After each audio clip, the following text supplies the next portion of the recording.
This is my submission for my teaching final, my Foundations of Education final. In the absence of an APA cover page, the day is May 7th. It's a Monday, and I'm hoping to use this paper to talk about the development of the American education system. So what I want to do with this video is talk about the American education system in forms of its development over time, and hopefully using that type of development to prove that our education system here in America has been very diverse and continues to be very diverse and multifaceted. It includes a lot of different philosophies, social forces, and policies that continue to affect different students in a lot of different ways. So, that being said, I'm going to go in and start talking about different philosophies of teaching. So this is one of the first things that we learned in class, and surprisingly, I had a preference almost to one of the first, which is perennialism. And basically what perennialism is that we're supposed to teach these everlasting ideas that have persisted all throughout American culture and continue to affect us every single day.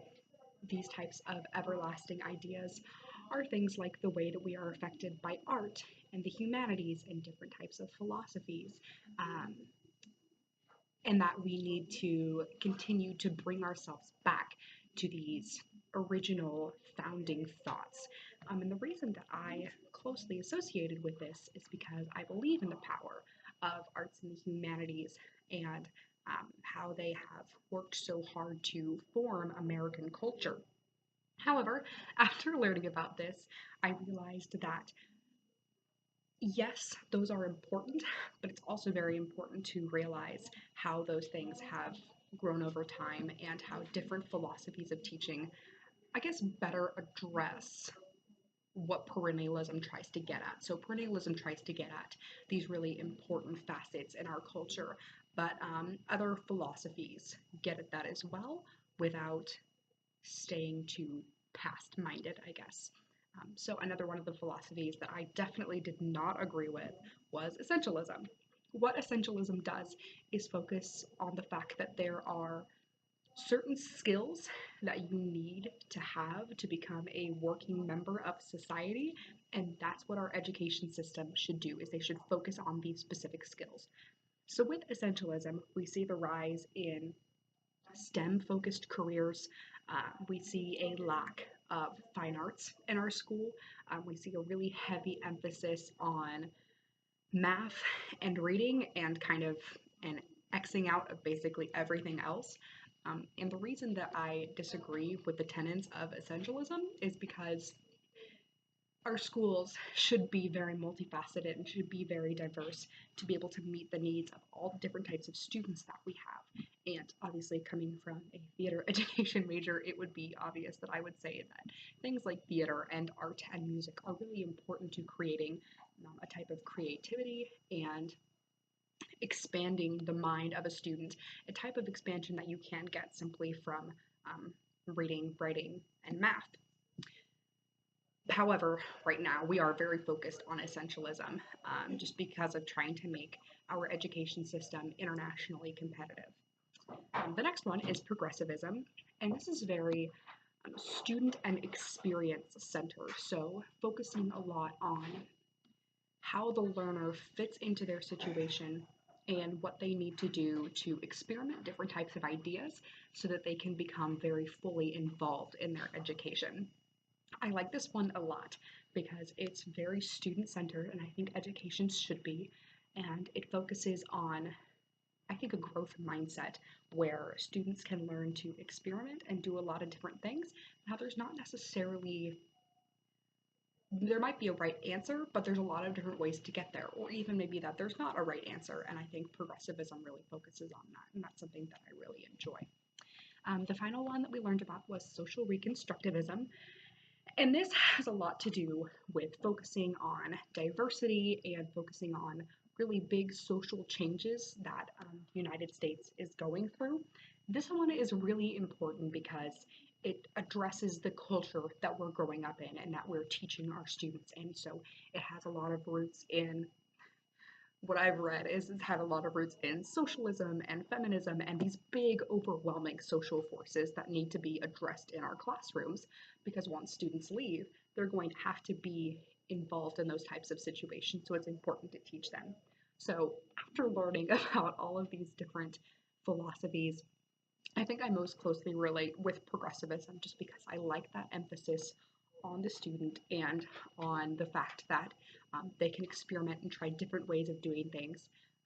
And with progressivism, going back to how it encapsulates perennialism as well, is with progressivism, you can teach different important cultural foundations, but with a new type of eye that allows students to interact with them a little bit more closely and not just be lectured about them or not just read about them, but to really be involved with those types of things.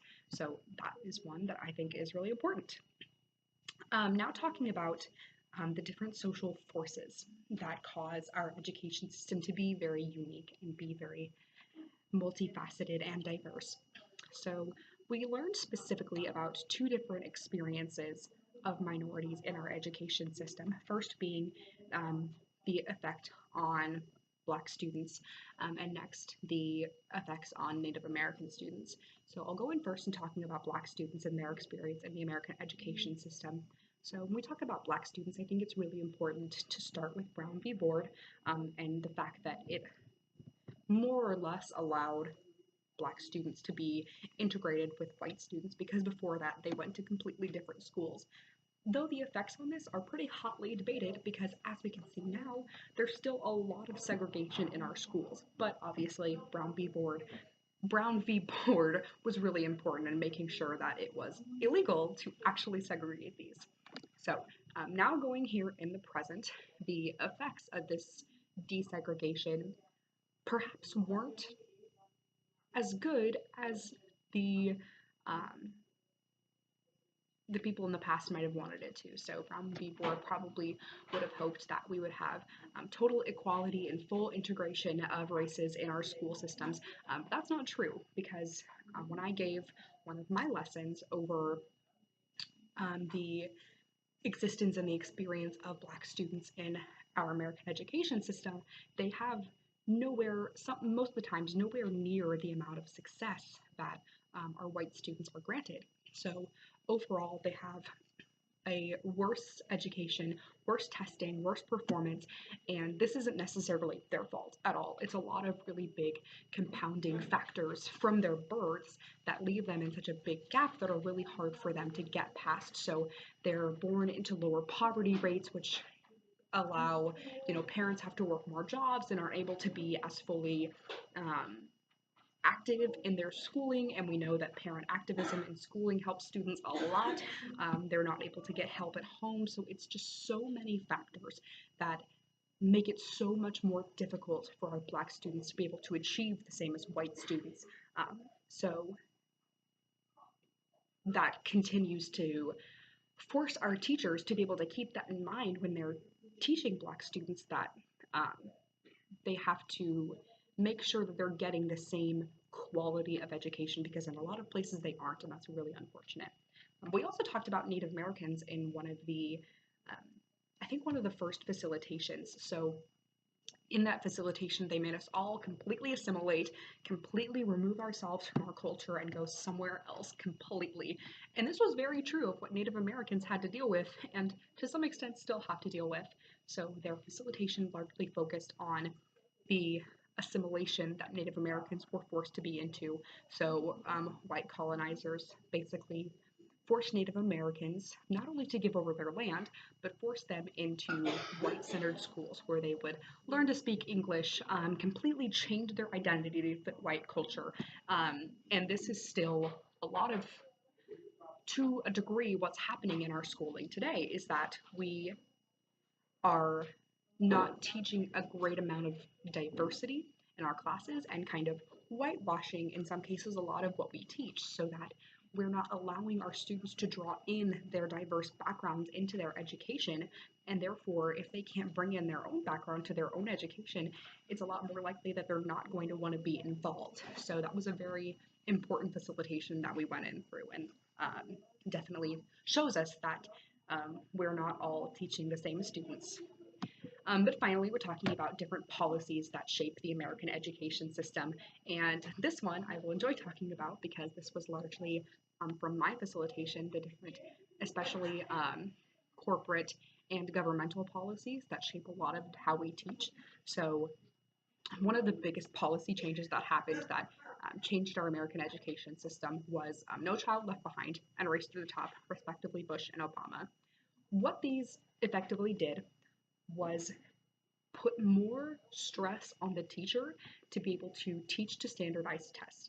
And the goal of this was making sure that every student in the United States had to meet certain goals, and they had to meet these goals that were the same across the board, no matter who you were.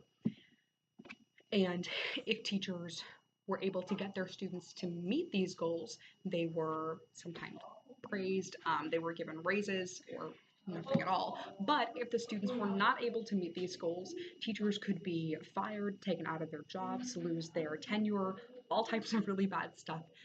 And the idea was to make sure that we are not allowing bad teachers into our education system and that we could keep teachers and schools accountable. And what this also caused was a move towards private schools as well, because there was so much distrust in the public school system. So many different corporations and other entities started moving towards these private schools where corporations could basically control what was being taught and how their students went through the school system. And the effects of this are incredibly negative. Not only currently do private schools have higher retention rates and achievement rates as public schools, but they often are very exclusive of special needs students, minority students, and basically just help fit the needs of the corporation that's running them. So we can see that those are really not great for our students. But these different types of policies hurt a lot of students, especially with standardized testing, because they are very white and Anglo-centered, so that minority students don't have the same, again, relation to this material that they're being forced to go on to.